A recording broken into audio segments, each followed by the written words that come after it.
It's Rolin Jays. I'm Coley Mick. I'm here with Cousins Diz and the biggest Cleveland Cavaliers fan I know, a boot of the ball knower, and Jake Yazzie. We're powered by Underdog Fantasy. If you out there want to download the Underdog Fantasy app, enter code BANNER19.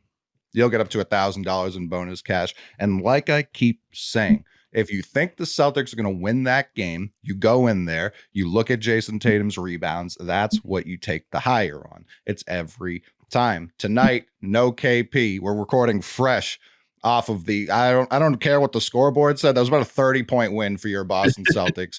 Tony Brothers made it close. He definitely made it close, and good for him. He usually does. That was a massacre. I know no one's really going to agree with me. I think we handled the Cavs. Buddha, how do you feel? A lot better than I did last week, Coley. A lot better. Again, a win's a win. It was a good week for Boston sports teams in terms of other undefeated sports teams going down. Cleveland 15-0. Now they're 15-1. Kansas City's not going to be able to chase the 17-0 dream because they are just not like that. But yeah, I'm feeling a lot better. Think that was a good win against a really good team. We're still shorthanded. But I mean, I think for a November basketball game, like what else could you ask for in terms of two teams competing at a high level? I'm feeling good, baby, man. We came off of last week, not feeling great about the Trayless Hawks, but this week we came back in against Cleveland Cavaliers and handled business, man. I'm feeling good. In-season tournament still in the play. Hey, look, we're doing well. Now, we do have to talk about Ty Jerome hit a meaningless and very actually meaningful buzzer beater in the fourth quarter to make it a 3-point victory as opposed to 5. So not only does that affect the cup, hashtag because the cup, the line was also 4.5. So they covered on that bucket there. It's a cruel game. If you took Celtics minus 4.5, I do feel bad for you because that's as brutal of a way. A Ty Jerome flat-footed push shot from 7 feet out is a brutal way to blow it, especially, like I said, the Celtics, to me, won this game pretty handedly. I wasn't even talking about this game in the first half. It wasn't super competitive. And then the third quarter rolls around, and Evan Mobley playing some of the least ethical hoops I've ever seen. Like, for someone as tall and lanky as he is, just go get the rebound, man. You don't have to push every time. You don't have to throw people. Poor Derek White. Everyone's crying about, oh, Donovan Mitchell's bleeding in the mouth. Hit the weight room. Like, what do you want from me? Jason Tatum went for the ball. You collapse in a heap for the third time in the last 2 minutes. I don't want to hear it. Kenny Atkinson after the game. Oh, no, Darius Garland doesn't suck. He's just tired. When that happens to Anthony Richardson, everyone laughs at him. But the Cavs coach can say Darius Garland's tired. That's the excuse we're going with. And Darius Garland, I said it last week when I thought the Cavs were a better basketball team than I do today. Darius Garland, I thought he had, poor Darius Garland, he always breaks his face. He leads with his face. He plays defense face first. Stop doing that. You'll stop getting hit in the face, dude. What do you want? Like, well, what is anyone supposed to do? You're short and you put your face right in Jaylen Brown's elbow. Yeah, your face is going to get broken a lot playing defense like that. Where am I wrong, Buddha? You're not. Tony Brothers was ridiculous tonight. I mean, I want to see the analytics behind how many times he blew his whistle versus the other 3 referees. If you're looking to Tony Brothers for help, regardless of who you are, you're already lost. Like you're already cooked food at that point. What did you think of these Cleveland Cavaliers? Did this feel like a 3-point game to you? Not until the third quarter, obviously, but nah, we played well, man. We played well. We came out hitting shots. We came out firing like we did the first game of the season, but it felt good to see us playing that. It felt good to see us playing great defense again. Man, Tony Brothers does his thing every time you see him, but I come to expect that. I just felt good about this win, man, all around. Great win for the team, boy. Great win for the boys. Can't wait for KP to get back. I'm thrilled they won because I've made it a point to say I'll never blame refs for a loss, even if some like New Orleans Saints shit happens to us. It's like, listen, you could have made plays early in the game. I can't blame refs for a loss. After a win, those refs were fucking terrible, man. Like what? I tweeted it during the game. If Tatum got Mobley's whistle, because Tatum gets a terrible whistle, I'm shocked they didn't call a push off when who's your best friend? When Evan Mobley threw him out the court. Was that one? Well, Mobley He did that. But no, at the end of the third, when Tatum, Buddha, who's your boy? George Niang. Yeah, Georges Niang. When he just did his let me slide into the third row shit, I'm shocked they didn't call that because they had the previous time when he just threw himself in the middle of the paint. Derek White on the other end's getting clobbered, no call, wide open three.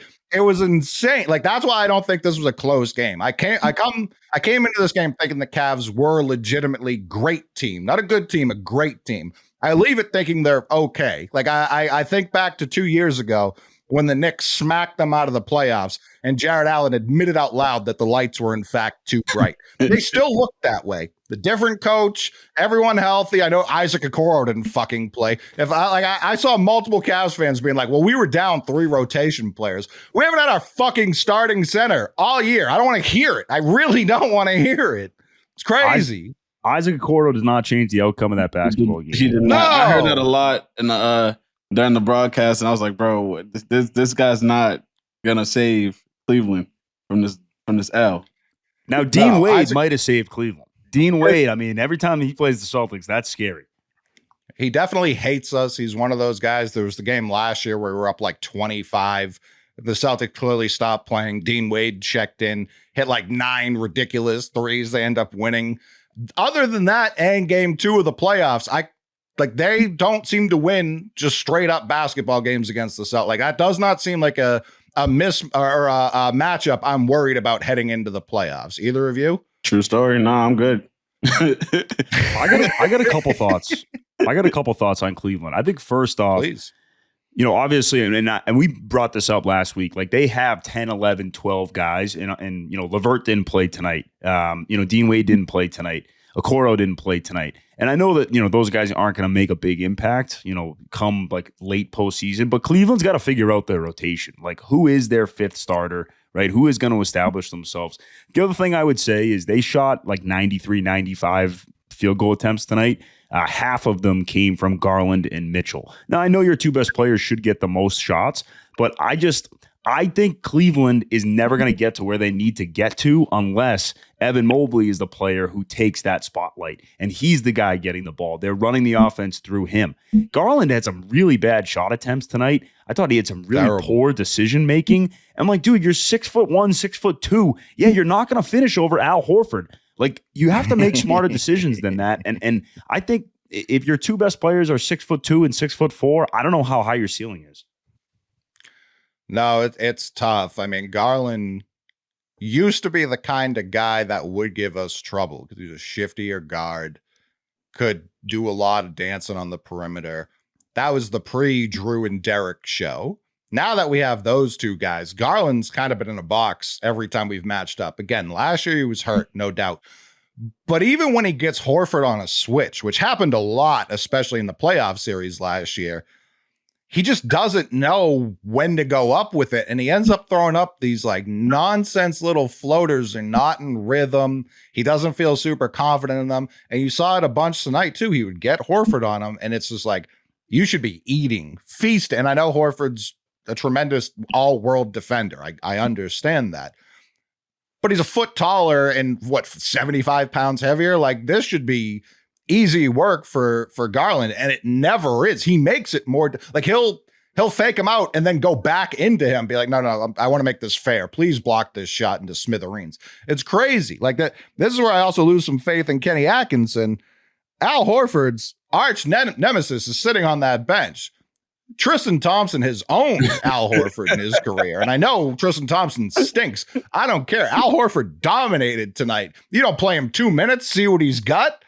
You have to. You simply have to if this is a game you intend on winning. Because Al Horford was far too dominant, even for my liking. 7 of 11 from the floor, 4 or 5 from 3. The only one he missed was an insane, like, fast break pull. 28. That boy's 28, man. I keep telling y'all. Hey, look, I think really, bro, we played real Missoula ball today. Like, we played real Missoula ball. We chucked a lot of threes. We played great in the paint in the 4th quarter, and we tricked these guys into playing a lot of ISO. We tricked these guys into playing how we wanted them to play on defense, man. It was a lot of foolery going around on defense, a lot of trickery going on defense, and I loved it the whole way. Thank you, Tony. Garland was 3 for 21. I mean, I'm sorry, but Terrible. if you try to bang your head against a cement wall over and over again, you're not going to knock it down. You're only hurting yourself. And Garland, again, it's important for an NBA player to have the utmost confidence in himself. But 3 for 21. I mean, what are we doing?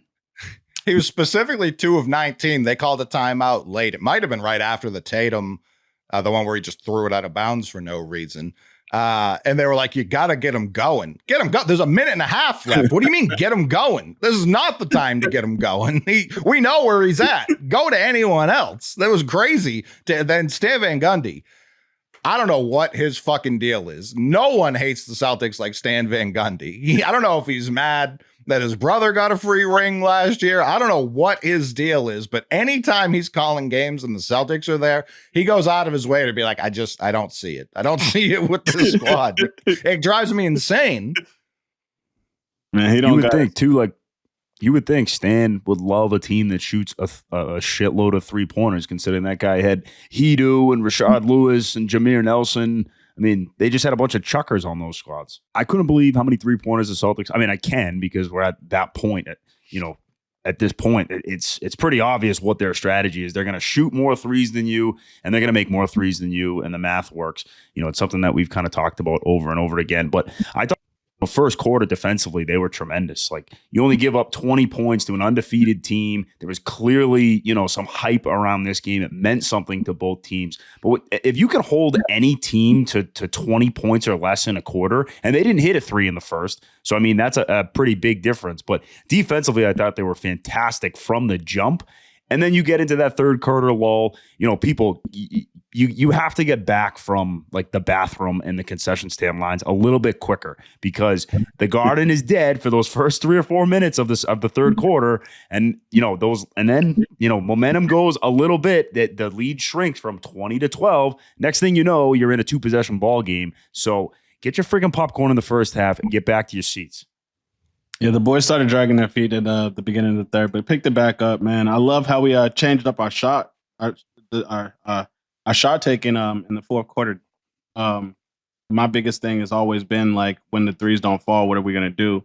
And I love just seeing JT and JB, bro, just push it to the paint and just add that extra pressure on the defense, man. It really does something for me. Yeah, Jalen tonight, not his best shooting night, especially on a game where you just look through the box score. Drew Holiday 3 of 4 from 3. Derek White 4 of 7 from 3. Jason Tatum 6 of 10. Al Horford 4 of 5. Peyton Pritchard 3 of 6. JB 2 of 7. And I don't think this was his sharpest game by any means, but he did a lot of things throughout the course of the game that got them this win. I thought his passing tonight was spectacular. Genuinely the best it's been in his career. No looks. They're not like these crazy fancy no looks that the crowd's oohing on, but he just has such a better feel of where everyone is on the court. And that's a level of continuity. The reason I think the Cavs have gotten off to this great start. They've brought so many guys back year after year after year. And even with a new coach, they still know who to get the ball where more often than not.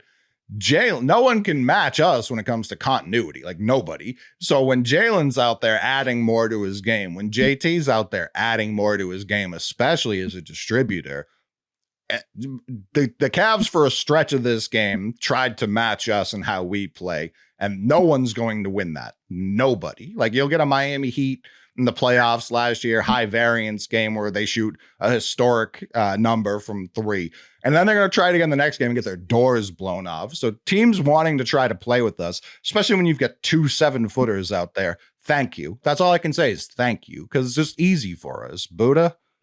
I thought, again, Jalen didn't have it tonight in terms of his shooting, but like, if we're going to give Jason Tatum credit for making sacrifices to make this team as good as it can possibly be by guarding, a Jared Allen and a 5-man. Like, look at what Jaylen Brown does defensively on a guy like Donovan Mitchell, who's going to get 28, 29 shots a night. I mean, that guy is involved in every offensive possession he's on the floor. He's getting a touch. The other thing I would say about Jalen is, not only does he do it on the defensive end, and obviously his passing was incredible tonight, but, down the stretch of that basketball game, like, even though he wasn't the guy that they were going to, he got the ball on a reversal, went left, finished at the rim with confidence with his left hand. I repeat, with his left hand. Like, having that confidence is super important for him. I said it 10 minutes ago, but confidence is of the utmost important for NBA players. And it doesn't feel like, he's in his own head anymore as a basketball player of, and I only had 15 tonight, or, I'm struggling from 3. Like, even though he didn't score as much as he's averaging right now, or as much as an all NBA type player would typically get, he still has the confidence in the fourth quarter to, make the big shot, make the big play, and make the game winning play. Yeah, I mean, he was, I think, 5 for 15, excuse me, coming down that last 2-minute stretch. And he hits 2 massive layups, one where he escorted Niang into the third row because he can't guard him, and finished with his right. And like you said, the other one with his left. That's where, to Stiz's point, it is ultimate Missoula ball, because ultimate Missoula ball is, it doesn't matter what happened on your last 1,000 shots. If the next one is there for you, you better take it, or you're going to come sit next to me over here. And Jalen, in those moments, them hunting those mismatches and seeing, Jalen's got the mismatch. They got all their focus on JT right now. Just go to the rim. And he does that. That's for everyone. You'll hear everything. Oh, the Celtics hit all these threes. They hit 23s, third game in a row or whatever it is. They ended the game going to the rim. They didn't have Porzingis out there.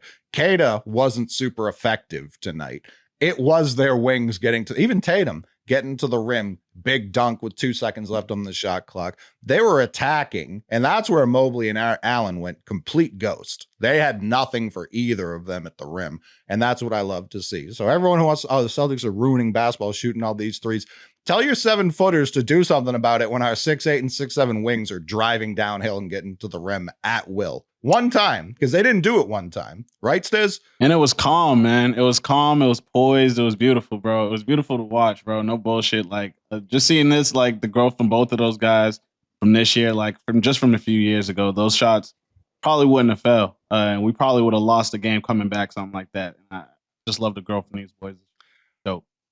Or they would have been mid-ranges. You know what I mean? They would have been forced. Mm-hmm. Yeah, they would have settled. Exactly. Mm-hmm. They're not anymore. They're hunting mismatches. And that's also where just having Derek White on the court, you can't leave that guy, because he doesn't care what the situation is. He's going to hit that shot.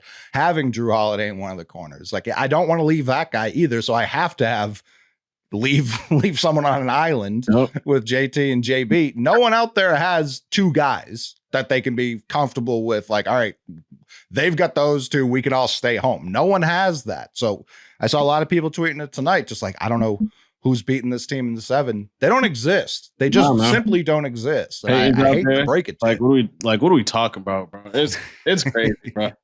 I love it. Again, the Celtics' vulnerability is on a night-to-night basis. It's not over the course of a 7-game series. And I think Cleveland would be a team that, again, can they get hot from 3 one night? Yeah, absolutely. Do they have the personnel for that? Is there going to be a night where they're going to, kill you on the glass? Yeah, probably. But, I just I just don't see it. Like, I don't know how they're going to beat you, in a 7-game stretch. And they have 11 or 12 guys, and they're going to rotate different people and try new combinations. But I think I'd rather be the Celtics who, trim their rotation down tonight. There's been reports that Tillman's been practicing with the G League team just to get additional reps, because he's not, in that rotation right now. You didn't see a Luke Cornett tonight. And I love that, because again, I'd rather give Queta, the opportunity to play that full game and play those, minutes, instead of splitting those minutes 8 and 8, and they lose, that mobility and that, comfort level. But, I love that rotation tonight. I think once you get Porzingis back, you move Queta out. Again, it's the same rotation as you had last year. If it's not broke, don't fix it. And I still think Cleveland has some, again, they went to 15-0, so it's hard to nitpick, but I still think they got big decisions to make. And they're a team that, I looked it up. Cam Johnson makes $22 million. I can make the money work on Cam Johnson to Cleveland. If they get a guy like that, okay. Well, now they're within striking distance. Where's Cleveland with the threshold? Because if they're over it, they can't combine salaries. It's a good, I don't think they're over the second tax. I think they're over the first. So I think they can combine salaries. They're not hard capped. Yeah, I don't think they're hard capped yet. And again, that I said earlier, but that team's going to go as far as Evan Mobley's going to take them. He has taken a leap this year, and that team and organization has taken a leap. There were times in playoff games last year where he was a forgetful player. Just not getting the ball, not involved offensively. He is so long, I will say. Like, he's probably the only player in the league that I look at right now and say, like, he has a Wembanyama effect defensively in terms of, like, you can see it when guys are driving to the rim, like he's in their head. I think Pritchard took a fadeaway jump shot tonight that air ball that was like, I saw it. Insane. Yeah, that was insane. What I said on Blue Sky, not on Twitter. I was only trying to rile up Cavs fans on Twitter tonight. But on Blue Sky, where I was talking a little bit more sensibly, the Jays, every time they've played Cleveland, they look at Evan Mobley like I'm guarding them. Like, I don't understand. They have no respect for Mobley, and it's really the only thing I disagree with them, because Mobley, for as much as he will disappear, I don't remember him doing anything down the stretch tonight, for example.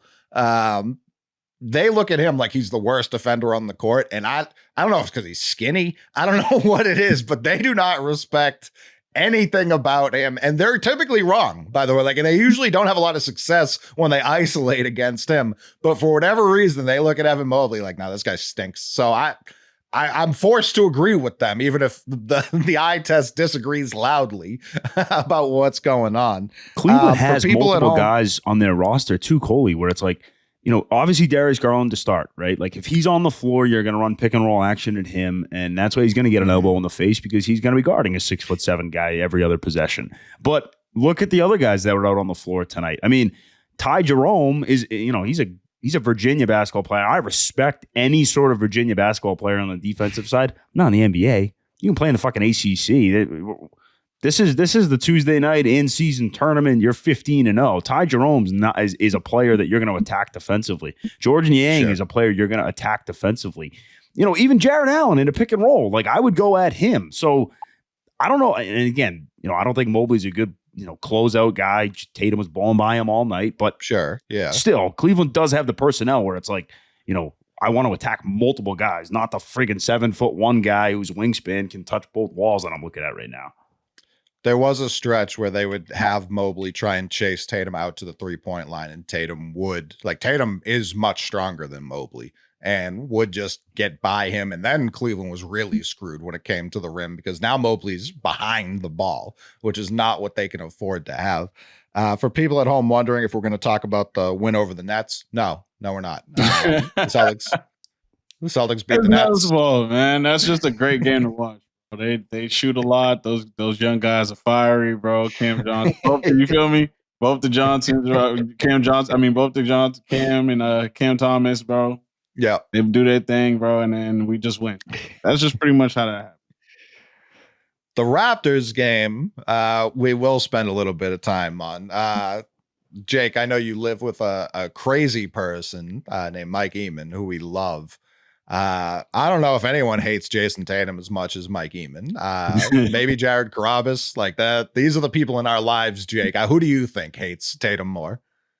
I don't know. I mean, Jared definitely hates him a lot. The good thing about Eamon hating him is every time he says he's fucked up or he's about to fuck up, he does the complete opposite. So, like, I'm all for the Eamon hate, because it was like immediate that Tatum hits that shot after he said this guy can't take buzzer beaters anymore.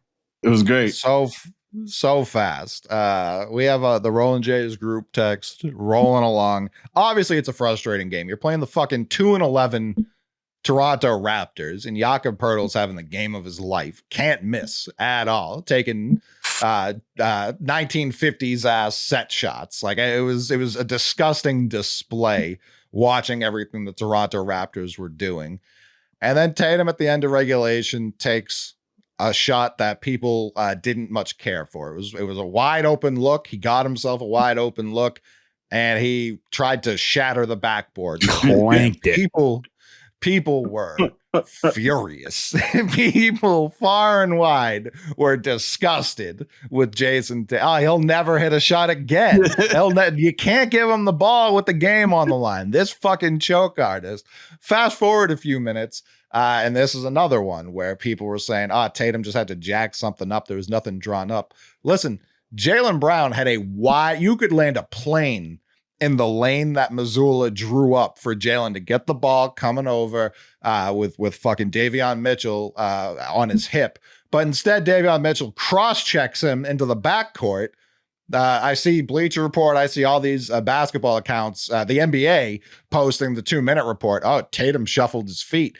Right before that, they also admitted, Davion Mitchell tried to murder Jaylen Brown. That's probably also should have been called. But that doesn't make the headlines. Tatum gets the ball after he sees Jaylen. He looks at the ref, goes, I guess we're not calling that. Takes one step back, boom, bottom in the net, game over. Jason Tatum has, since he came into the league, 11 walk-off game winners, most in basketball. People don't like to talk about that, do they, Stiz? Not at all, baby, but it's all right. It's all right when he does things like he does today and he does things like he did against the Raptors, man. It's all good with me, baby. We don't need to talk about it, bro. Keep it silent, brother. Keep killing, bro. Keep killing. And that was a dot, too.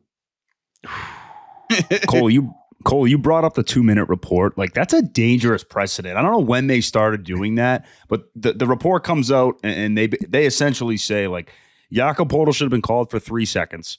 Jason Tatum fouled Poeltl on that possession. Davion Mitchell fouled Jaylen Brown on the game winner, and Jason Tatum traveled on the game-winning shot. I mean, at this point, let's just get a bunch of fucking robots because we're just leaving it up to people who don't blow the whistle. The 2-minute report comes out and they're like, hey, we got everything. Literally everything you saw, we got it wrong. Like every game. And no one's happy after. I know this won't happen. The NBA, everyone wants to talk about the ratings. Everyone wants to talk about this. If you removed referees entirely, I think everyone would be happier. Now, I've played plenty of pickup basketball in my life. I know how long the arguments get when it's like 14-13 in a game to 15, or if you're playing if it's 10-9 game to 11. Oh man, now that wasn't a foul. Check ball, shoot for it. Imagine that in an NBA court. You telling me ratings won't go up if you saw Jason Tatum and Donovan Mitchell yelling at each other whether or not that was a good foul call, shooting for it to see if the foul even stands? That's what I would watch. No, facts. Ratings definitely go up, but I don't know if we win based on Missoula's philosophies of no foul if you ain't die. You feel me? I don't know if we win with those type of rules going on. Stiz, I don't know if other teams are willing to take it that far. I think that's exactly where we win. I think other teams are like, no, if you hit me a little bit, it's a foul. And then now Xavier Tillman's the highest paid player in the league because he's out there laying people out. Facts. Not even think about that. You're right. We need to use the 15th. We talked about this when we were talking about the coins. Like, we're gonna have to use that 15th roster spot. Semi Ojeleye is out there somewhere, and if somebody runs into that guy, I'll bet's off. Oh man, yeah, that was the Raptors game. I got a couple thoughts from that, and I had to pause the TV at through 3 quarters because I just think this is a laughable stat, and I keep giving these 3-point shooting stats, and it's every week, but when you read it and when you hear it, it's like, holy fuck, how are we winning basketball games? We were down after 3 quarters, 60-30 points in the paint. I mean, you're down 30 if you don't count mid-range and free throws and 3-pointers. The Celtics had shot 14 for 43 attempts from 3, and the Raptors had shot 4 for 16. Like 43-16, it's 2 completely different game plans, game styles. It's like a 1980s team versus a 2040 team. Like it's one of those stats you have to pause the damn television because you think it's a typo. Yeah, I mean, Jakob was chilling, man. Jakob, he went to work, bro. I don't know where that guy came from. Where did he come from? When did he just start? Was he always like? They drafted him. I remember when he was coming out, they were calling him like, this is the safest player you could take in this draft. He has like the most sure floor and ceiling. And then they traded him for Kawhi, and then they traded another first to get him back. Like, very strange career. He was not killing like this in San Antonio. He's always been fine. Mm-hmm. Like, the game he had against us I don't think has ever had. That was a career high. I know that was a career high for him. Crazy, bro. I was like, yo, where Who is this dude, yo?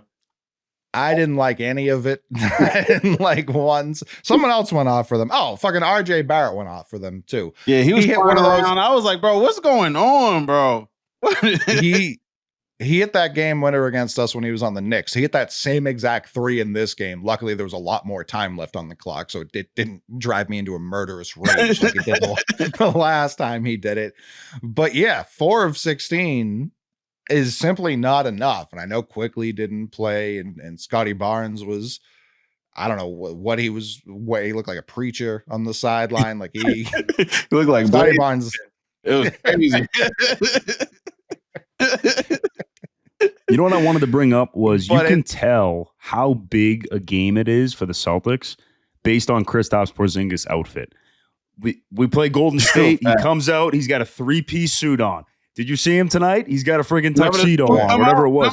Saturday night against Toronto, he's in sweats, wearing sneakers, nothing, no deodorant, no shower, no nothing. You can tell how big the basketball game is and what the Celtics think of their opponent just based on Porzingis' outfit. That suit come out pressed, boy. You know what time it is. Prime time. We on TV. I do wish he only wore like Adidas tracksuits, like full green and white. You know, that'd be hard. Like, I want him to look as much like someone just walked off the streets of Charlestown, like right to the Celtics bench. So like that's what I mean. I need him in like the custom KP Adidas, or I don't know if he's a Nike guy or an Adidas, whatever shoe company he is, needs to just get him custom with the tracksuits.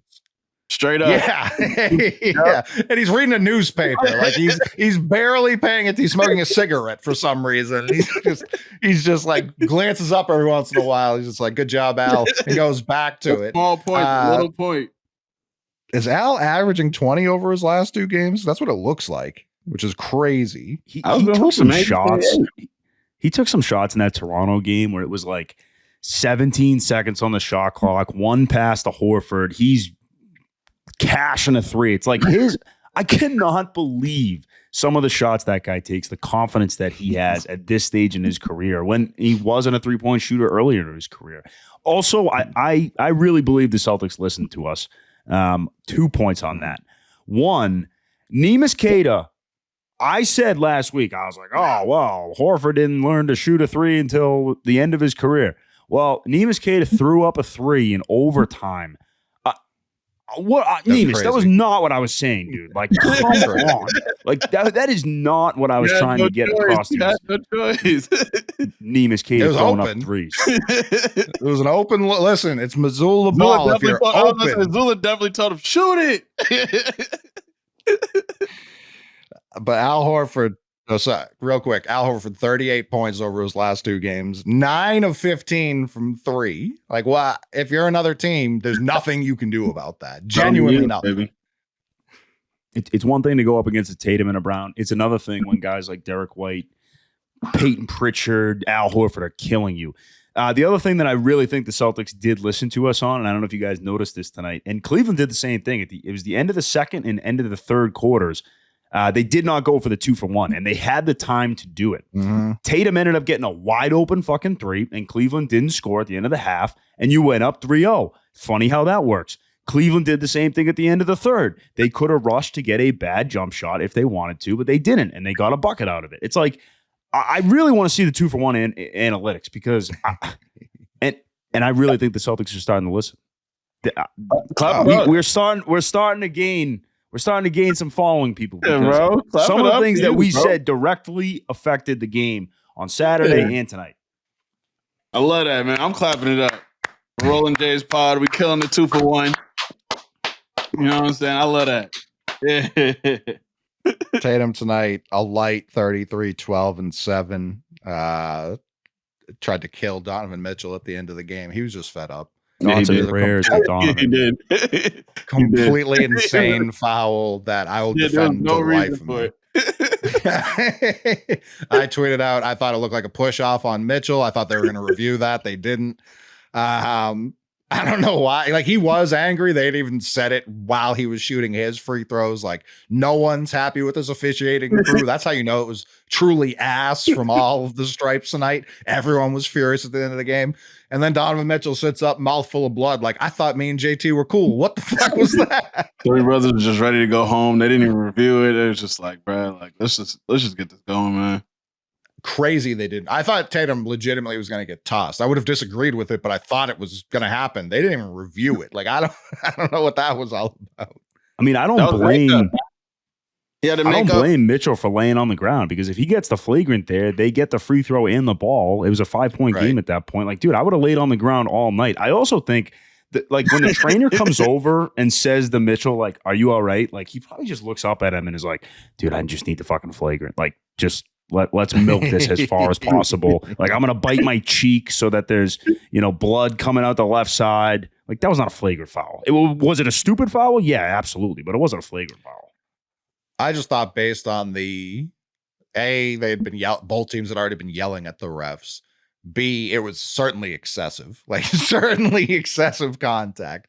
I just don't like even having an already inept ref crew be in a position to make that call. And I know it was frustration, and I'm sure Tatum wasn't actually trying to like prime Ray Lewis across the middle Donovan Mitchell like that, but it was more funny than anything. Glad everyone's okay. Glad Tatum isn't facing a suspension, because he's a light 33, 12, and 7 tonight, 50% from the floor, 60% from three. Just cooking as much as anyone. And coming into the year, I was like, I don't think JT has any shot at MVP. He's got to be the front runner right now. Like, genuinely the front runner. Yeah, he's up there, man. Like, making a big statement. He's leading the league in points scored too, right? Yep. Yeah.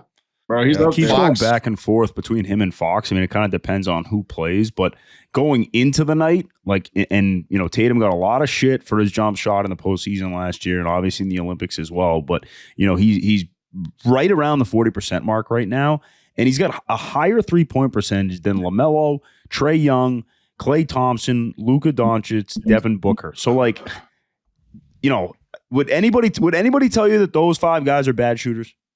Because the national media will tell you Jason Tatum's a bad shooter. So there has to be some honesty there. They'll also tell you Tatum's a bad shooter, and then you look at the numbers and he shot 38% last year from 3. And it's just like, all right, like, are we just lying about the definition of things? It's crazy. You want to be a bad shooter? I'll pull up to the gym. I'll show him a bad shooter. Exactly. We are gonna have to have a Rolin Jays 3-point shootout. We're gonna set live lines. It's gonna be outstanding. What else? You let me know when and where. Don't get me started. I'm ready. Right, I'll go out to my hoop outside right now and wake the neighbors. No problem. No problem. Ready whenever. But yeah, the former MVP, and shifting off Celtics news a little bit. Rest in peace to the Philadelphia 76ers. It's a real shame. It's a real shame, Stiz, what happened to a once proud franchise. Wow, yeah, it's over with over there, man. Maxi's calling out Embiid. It's tough. What are they, 2-11 right now? 2-11, the worst record in the East, maybe the league. Stinky. What hurts for me is I wish this was happening to like a real contender. Like, I wish a real contender were facing these plights early in the year, because the 76ers, they could be 15-0. I would look at them like they were 2-11. Like, I've never respected what they got going on over there. I'm willing to work Niang into this, see if he's the one who taught them how to be such losers, but we'll save that for another I got day. your back, George. I got your back. I'm not letting Coley shit all over you. You can't jump over a piece of paper, but that doesn't mean that you're not a good NBA player. I mean, like, legitimately, he lost them the game. He was a plus 15, but the second he checked in, I think it was 5.5 minutes left, and it was just Olay after here. Al, how hard can you block this shot? Like, it was as bad as anyone could have played. Chloe, I want to make an amendment to your statement right there. Let's hear it. After I defended him in the group message is when his game went to shit. I was like, no, George is playing really well, and then he's 5 for 6. He's 5 for 6. He's got 4 rebounds. He just made a nice pass. fucking turnover, misses a three, gets blocked, falls on the ground. George, I love you, but I need you to do that way more. And anytime somebody's balling on it, just like, bro, he's going crazy. Just start naming his stats. it's me and Iman. It's me and Mike. When we text something in the group, you know the opposite's going to happen. I mean, I used reverse psychology last week when Jake asked me. He's like, how are we going to do this week? I said 1-2. What do the Celtics do? Boom, come out 3-0. I know what buttons to press. Missoula doesn't even have to coach because everyone's listening to me. That's a fact. Listen, I said it. If the Celtics, and I like to root for the hometown kid, especially in basketball. Massachusetts doesn't put enough talent to the league, although that's changing. I know Cooper Flagg's not from Massachusetts, but also he is. So I want to root for a kid from Lawrence. He's just so fucking unlikable. Like, he's talking shit the whole game. They're down 20s talking shit. I go back to the when he was with Philly, and he was like legitimately trying to injure Jalen when he's in street clothes, like Porzingis. Like, those are the kind of things over a career. I don't care how many regular season wins he's stacked because he's played on front running teams. Like, that means nothing to me. When I see you out there and JT puts the diamond tester to you and it's not fucking shooting up to the top because it's fake, that's what I see. Those are the moments I see. So yeah, is he a fine role player? Sure. Is Max Strus technically a fine role player? Sure. If either of those guys were on the Celtics, I would become a hockey fan. Like, that's how I feel about those kind of players. I fucking hate those guys. No, I'm with you 100%. 100%. I like George. I got a personal connection to him. The other thing I would say is, I don't know if you guys remember, but when Philly was playing Brooklyn in the postseason, and it was like nobody was playing, but Ben Simmons was actually playing, and George was just giving it to Ben Simmons. He was like barking at him. And I mean, you want to talk about... That's what I mean. Like, I would go light up the Special Olympics too. Like, that doesn't move me at all. At all. Get me in that wheelchair league. I'm fucking, I'm Shaq out there. I don't want to hear he toasted Ben Simmons. Good for him. Oh, no, I still love George. I'm going to back him up. This is how I feel when y'all be going out my boy. Hey, I feel you. I love Cat. I've never gone at Cat. Yeah, but we go at Cat. He's got fucking 40 and 15, and we're like, I don't think he's the right piece for the Knicks. George had like 5 and 3, and I'm defending him over here. He's the only player in the NBA who follows me on Twitter. He was the first half. He was pissing me off. He was balling, bro, and flopping too. He always pisses pisses me off. Yeah, he was doing his thing. He was pissing me off. That means he was doing his job out there.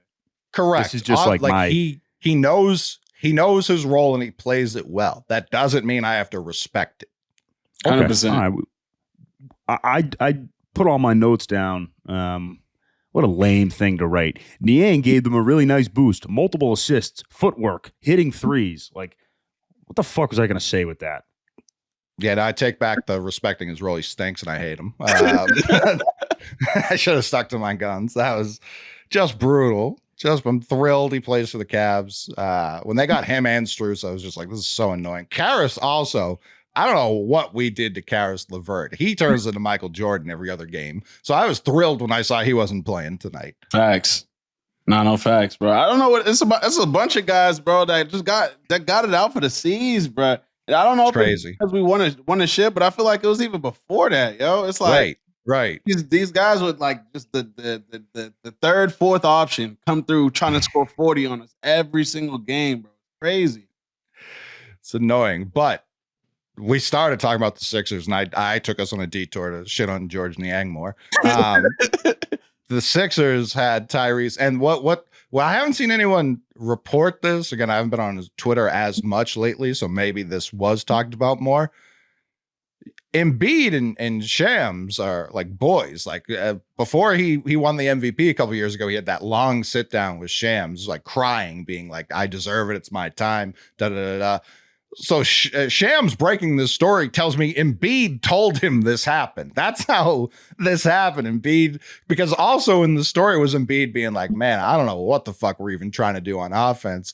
And it's, why would you? You haven't been around. You haven't practiced. You haven't played. Why would you have any clue?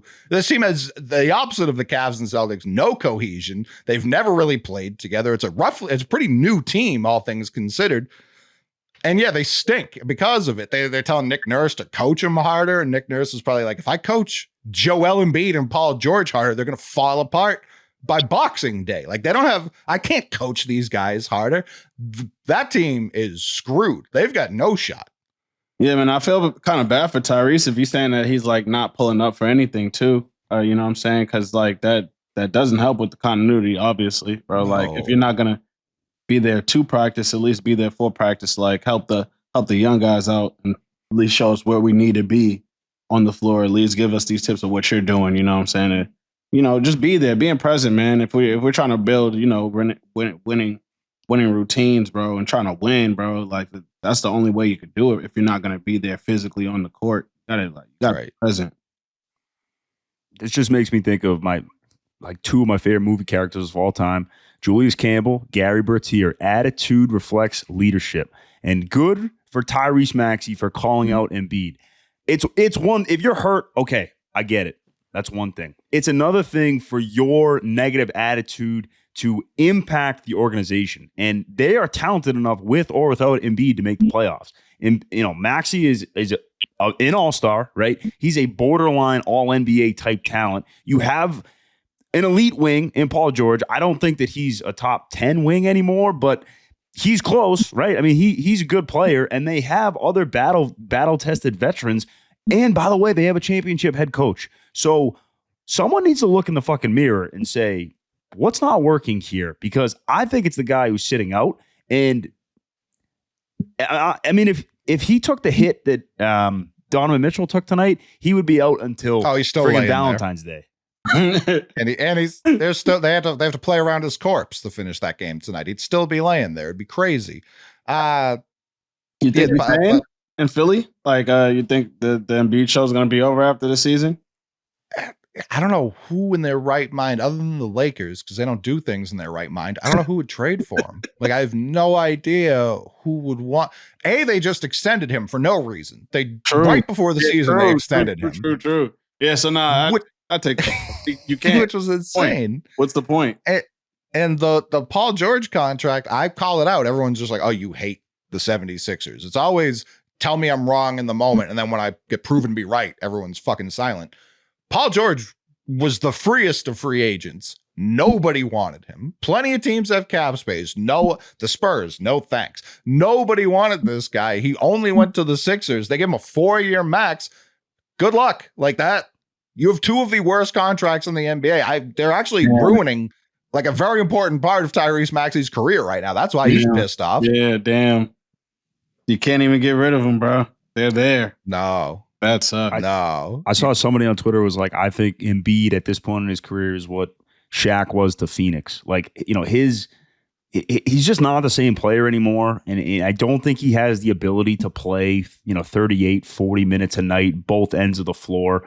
I mean, it's one thing to do it offensively. It's another thing to be able to do it on both ends. And if I'm playing against the Sixers, again, it's basic NBA principle. Attack the worst defender. And an out of shape Joel Embiid, who's complaining at the refs, doesn't get back on defense, whatever it is, I'm attacking that guy all night. It's a negative energy. It's a negative attitude. He's a loser. And even calling Nurse a championship head coach, like he is. So is Doc Rivers. Like I kind of view them pretty similarly. Nick Nurse. Listen, if Kawhi doesn't hit the craziest shot we've seen is an NBA champion. Right, yeah, exactly. If Kawhi doesn't hit that shot, Embiid might have a ring. You know what I mean? That's how close Nick Nurse was to not having any rings. And even Masai, who gets a lot of credit for building that championship team, has been terrible since. Like that, Kawhi Leonard deserves a statue in Toronto. What they're not going to give him one, but they probably should. Nah, for real. He is the champion of Toronto. He held that went down. Crazy. Hey, They still needed KD to get hurt. They needed Clay to get hurt. Like that. You talk about the slimmest of margins. I'm not calling the ring fake or anything like that because Kawhi went bananas that whole run. But good Lord, you see how difficult it is to win a championship. Yeah, no wonder people think the Celtics one was fake because they made it look so much fucking easier than that team ever did. They almost lost to Joel Embiid. Can you imagine losing to Joel Embiid in the playoffs? No. Personally, I can't. No, not even in my sleepiest mind. I do want to start to think about like what teams like would potentially make sense for Embiid to go to, because I don't think he's destined to finish his career in Philadelphia. And whether or not he is the contract or not, if your team trades for Joel Embiid, you're getting sellout after sellout after sellout. If that guy can play, it completely impacts the value of your franchise. If you're, just thinking logistically, right? If you're a Portland or if you're a Houston or if you're an Orlando, you bring a Joel Embiid in. Imagine the profit shares that you're going to get from a guy like that joining your organization. You're going to suck. Orlando wouldn't. You're going to suck. Orlando's money wise. Orlando's playing really well right now. I don't want to mess up that young energy. Maybe in like Detroit, they're playing all right. Yeah, Detroit's like the 4 seed right now. It's kind of insane. Yeah. Portland, with their history of big men and injuries, like I just can't. Even me, I can't do that to Joel. Like he doesn't deserve that. Not at his big age. The team that comes to mind is New Orleans. Like New Orleans seems like the team who would do that.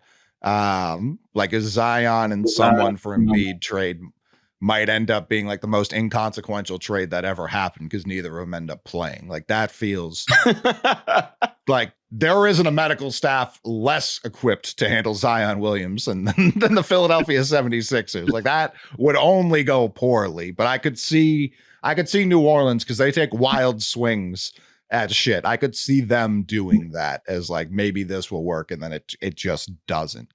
But other than that, like Houston would be interesting. They've gone after like Brook Lopez, people like that. Houston is interesting, but even then I would hate to see a team bail out the Sixers and give them a bunch of like good young players for Joel Embiid. They don't deserve to get bailed out. I mean, every superstar Philly gets, it turns into a disaster.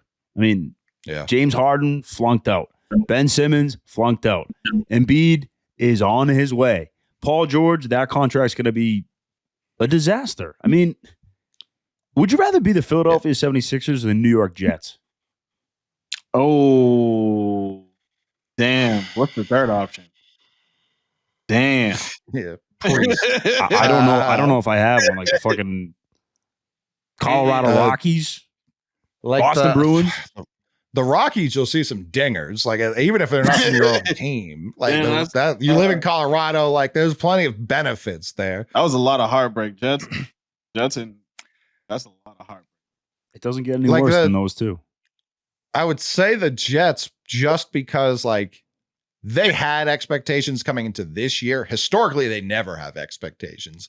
The 76ers fans have lied to themselves and given themselves false hope.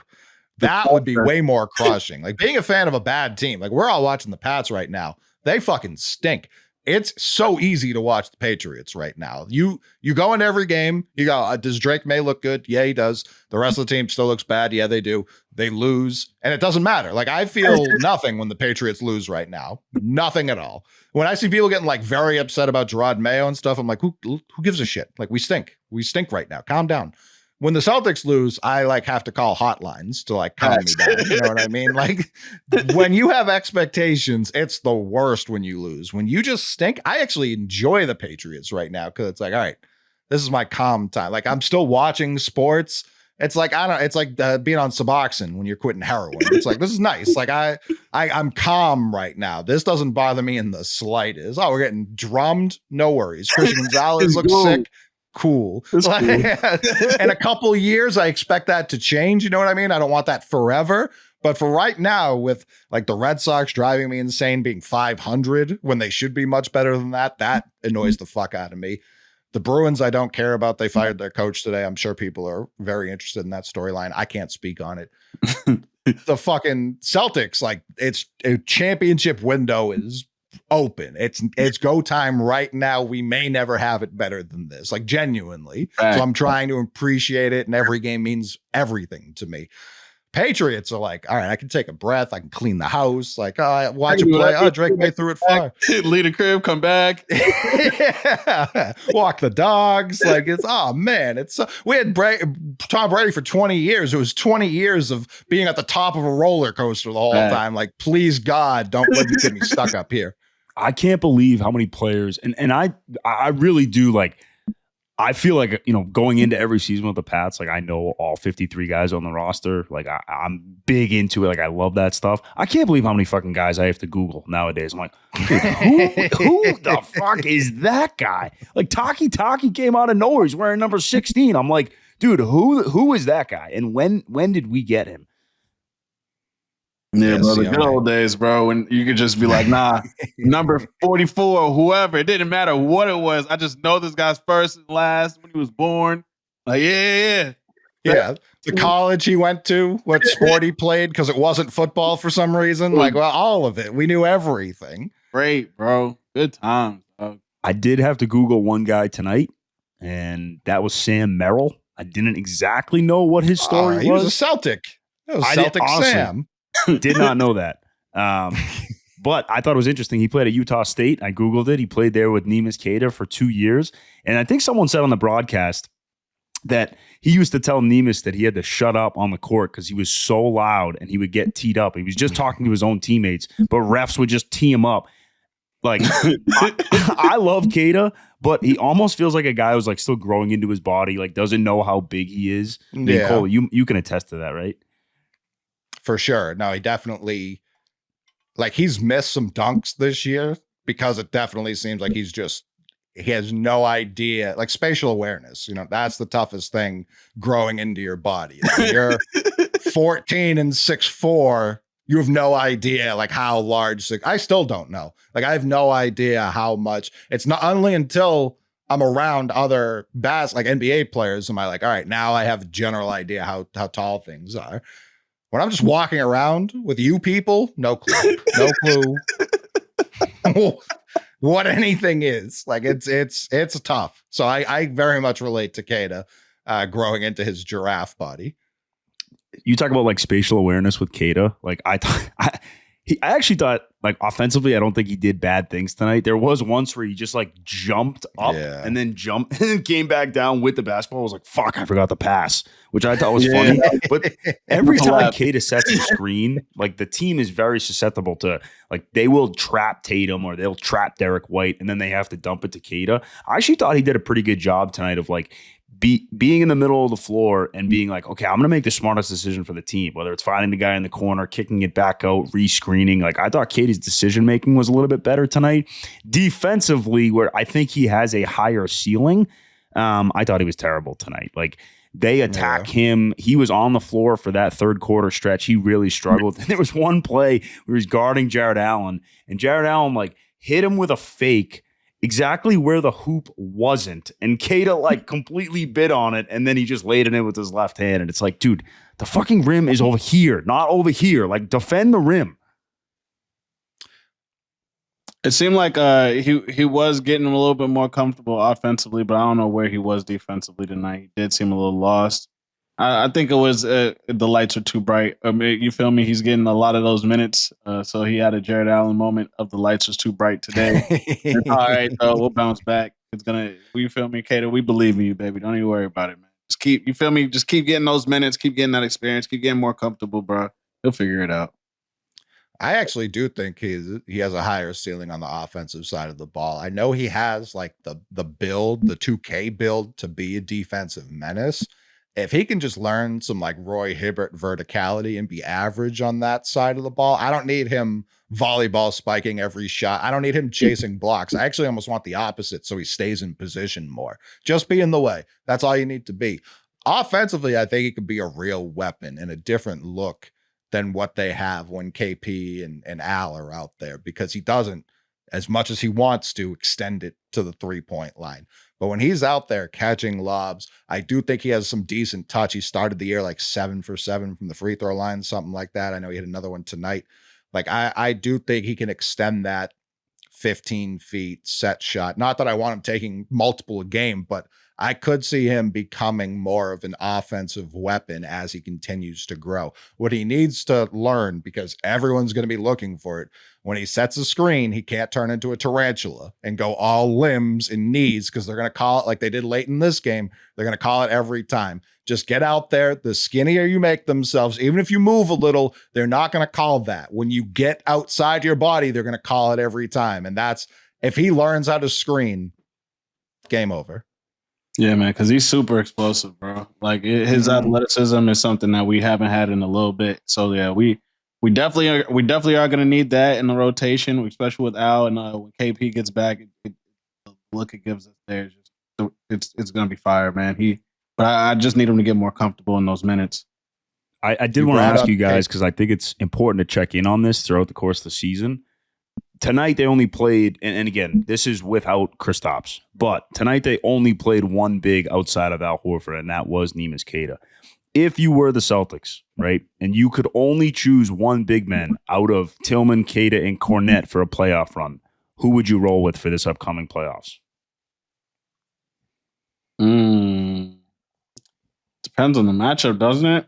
Yeah, absolutely. But you know, fuck it. That's not part of it. It feels like a cop-out answer, but that was going to be my answer too. Yeah, it's like, super matchup. Those guys, they bring something like they're all different. That's what I'm saying. Like when KP comes back, we our bigs all do something so different. It works really well.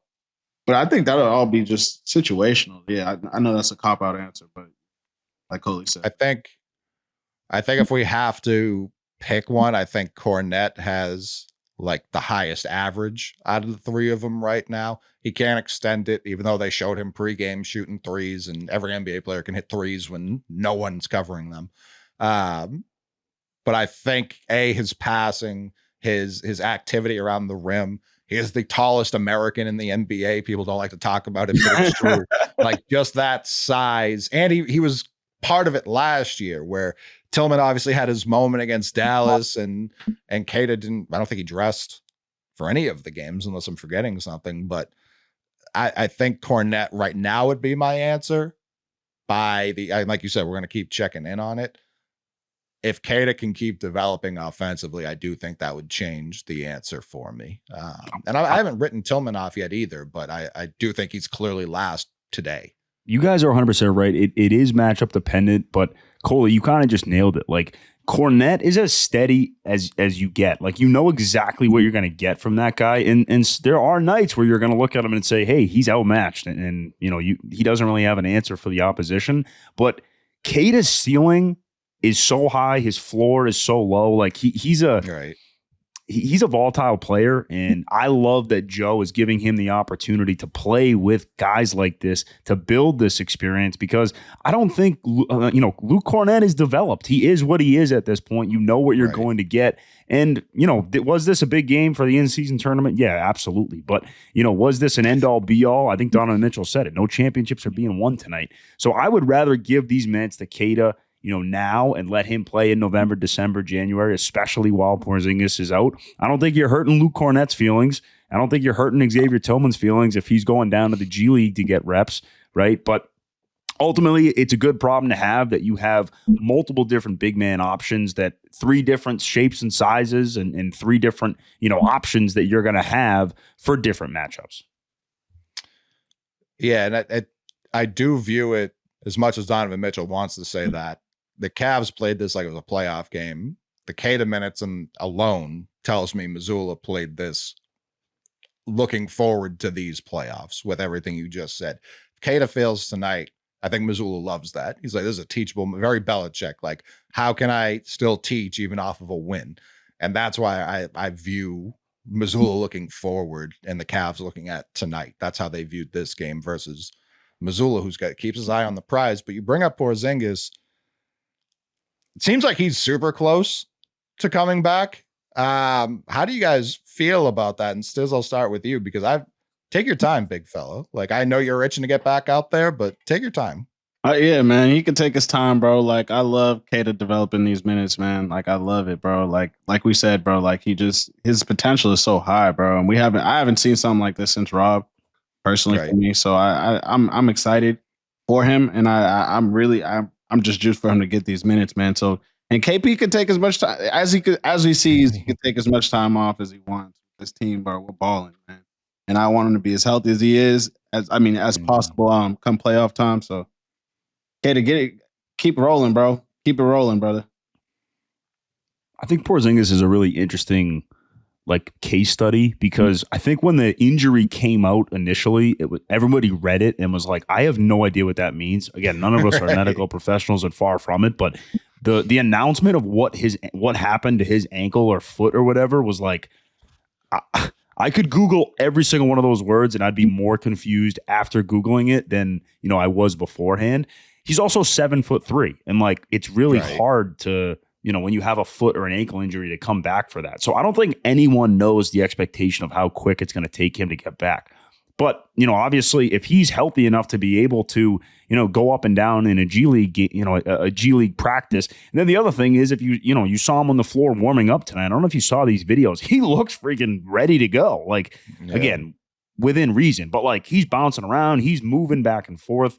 I have 2 points. One, take as much time. I really don't care. I don't think Porzingis is a hard player to incorporate back into this roster. He already knows these guys. He's already been through battles with these guys, so I'm really not worried about that. My second point, and we talked about this, I think, in the first episode, but his first game back, bring him off the bench.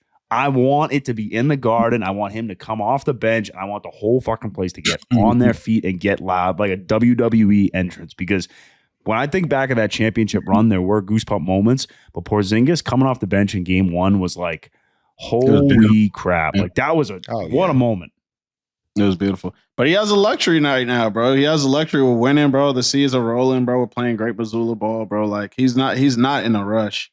You know what I'm saying? I know he knows he's not in a rush. So yeah, bro, like you said it with big men and the foot injuries, it's tough, man. So I want him to come back 100%.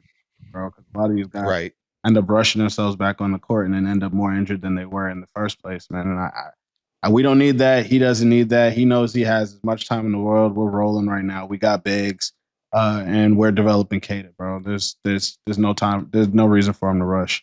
Porzingis could be out with an ingrown toenail, and I'd be like, dude, he needs to sit for 2 months. He's got to get that thing taken care of. The whole team right now, they get back in the locker room after a game like this. So all right, great win, obviously, but how did Queta play? All 15 year olds, how is he developed? Where are we putting his attributes up? Were we getting more bouncies? Is his passing getting better? It's weird. I want him to come back. Obviously, we're not doctors. Whenever he's cleared, I agree. Bring off the bench. Because also, don't waste any time in the G League. This isn't, like you said, a wing. This is a 7'3" guy who could get hurt any play. So if he's going to get hurt again, knock on wood, obviously. But if he's going to get hurt again, I'd much prefer it happen with the Boston Celtics, not the Maine Red Claws. You know what I mean? I bring him off the bench for a couple weeks even. He's obviously a starter. I don't think anyone's worried about that, him included. Have him get his lungs back in short spurts. You don't need to bring this guy back starter minutes game one.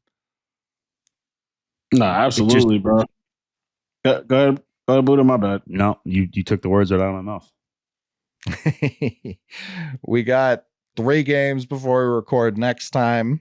We got the Celtics at Wizards Friday. Nice little break for the boys. That Raptors game was the first time they had multiple days off in between games all season so far. So get a nice little treat here again, traveling down to DC.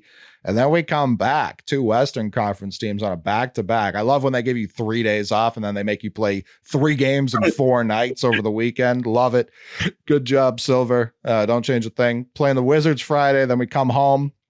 Sunday for the Timberwolves, 3:30. So the Patriots game will be over by then, even though they'll still be playing. So you can switch on over to the Celtics. We have 3:30 Sunday.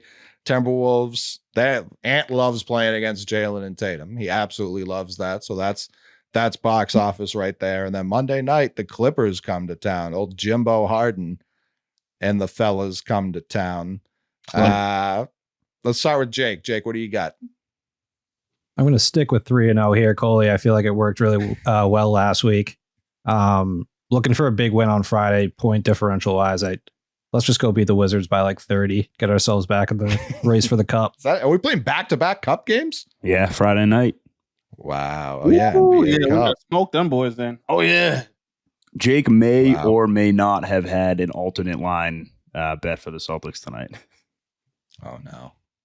I want to say 3-0, circling the Timberwolves game just because it's early and all these commercials back and forth between A and JT. And gonna be thinking about that. So I'm gonna have that game circled. But I still feel like 3-0. Julius Randle's not playing too well right now, right? He's not playing too hot. We hit the game winner the other night. That's all I saw I've seen that. out of him. Yeah, I saw that.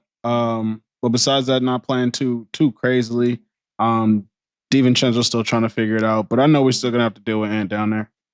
Right. I think the player to watch in that Minnesota game is McDaniels. Like, he's a 6'10" wing, usually gives Tatum some problems. So I'm excited for that one. Everything I say on this podcast, the opposite happens. So I'm going to continue to try to maneuver through that. I want to say that we're going to go 0-3 so that Jake's prediction comes true. But they're not losing to Washington, guys. So I'm going to say they go 1-2, and we're back here next Monday night. Might be an early release podcast, but we're back here next Monday night, looking at either 3-0 or 1-2. Either way, I feel good about it. Shout out Terrence Mann too, from Lowell. That's my boy, man. I forgot he played for the Clippers as well, so I just want to give him a big shout out, boy. Come out hooping, man. You know what it is, man. Not too much. Not too much. Yeah, not too much, but play basketball. Play basketball. Definitely play that basketball. Yeah, I can't wait now. Now that Buddha's stamped the Wizards as a win. It's just Jordan. What Jordan Poole have in the first quarter against this last game? Like 27. He's about to try that again. He really is. So Buddha said, "What?" Kyle Kuzma. Election Kuzma went his way. He's going to be going crazy. Kuzma over points Friday night. Book it. Definitely book the over on Jordan Poole, bro. He's gonna come out trying to fire. Sar looks better too as of late. He's played some better basketball, and JT already blessed him with his welcome to the league moment. So maybe he's got some get back to him. He's playing basketball now. Like, that's better for sure than what it was at the beginning of the season. That would hard to be worse. I agree with that. What's I don't know. 20 though? Something like that. Yeah, I also am not worried about the Wizards. Timberwolves games, like, I don't know, what do we have, like a +1 point differential against them last year? Like, those were war last year. So the early start, I do think we'll win that one. And then I don't know if they were going to sleep on the Clippers, and that game's going to be annoying, kind of like the Raptors game, even if the Clippers are technically better than the Raptors. I don't know. I'm going to go 2-1, but I hope the loss isn't coming right into a record, because I will be furious. But another week of your defending champion, soon to be repeat champion Boston Celtics. I am Coley Mick signing off for Cousin Stiz, Buddha the Ball Knower, and Jake Yazzie. We'll see y'all next week. Peace. Yeah, ain't worried about coming up next. My only concern is a check. We made the work move out of Texas. Been doing my thing like a vet. And y'all can just stop with the questions. Been smoking this week cause I'm stressing. You know I'm giving y'all the wave. I ain't sleeping all in days. Ain't worried about coming up next. My only concern is a check. We made the work move out in Texas. Been doing my thing like a vet. And y'all can just stop with the questions. Been smoking this week cause I'm stressing. You know I'm giving y'all the wave. I ain't sleeping all in days. Yeah, I'm the best at doing what I do. Finish one and bust another move. Take it shorty out to where I hang. I ain't even tryna front on you. If she act right, she meet the gang. She know she don't fit in all the plans. Send her home back to a man. Weed smell still in her hands. In my jacket about a half a band. Had to represent like the Capitan. Y'all be worried about these bitches, boy, but you stack them up while you stack the bread. I ain't never had a lack of strands. Been down, I ain't going back again. I remember breaking work off. No bitches, just me and my mans. Had to hustle, times was really hard. You won't make it if you lacking hard. To my dogs up there that's ducking knocks. Keep it G, homie, play it smart. Shit get crazy, man, I know it hurt. Situations left my brother scarred. Backpack full of work, hoping we can make it home from the boulevard. Yeah, my only concern is a check. We made the work move out of Texas. Been doing my thing like a vet. And y'all can just stop with the questions. Been smoking this week cause I'm stressing. You know I'm giving y'all the wave. I ain't sleep at all in days. Ain't worried about coming up next. My only concern is a check. We made the work move out of Texas. Been doing my thing like a vet. So y'all could just stop with the questions. Been smoking this week cause I'm stressing. You know I'm giving y'all the wave. I ain't sleep at all in days. Ballin' like I got a raise. Cause we out here making plays. Bitch so bad she need a cage. Drink so dirty need a maid. See me shining like a lamp. Only right you throwing shade. So fuck them niggas anyway. Probably fuck they bitches anyway. Yeah. Talked to my OG yesterday. He said the real ones will remain. Don't even trip, just do your thing. Empty bottles of the Hennessy. Tryna stay low like a centipede. All of my niggas got felonies. I use the music as remedies. Ain't worried about coming up next. My only concern is a check. We made the word move out of Texas. I'm doing my thing like a vet. Y'all could just stop with the questions. I'm smoking this week cause I'm stressing. You know I'm giving y'all the wave. I ain't sleep at all in days. And I'm dodging the devil. Big business, small, it don't matter any level. Man, I'm giving you my all. Like I'm trying to win a medal.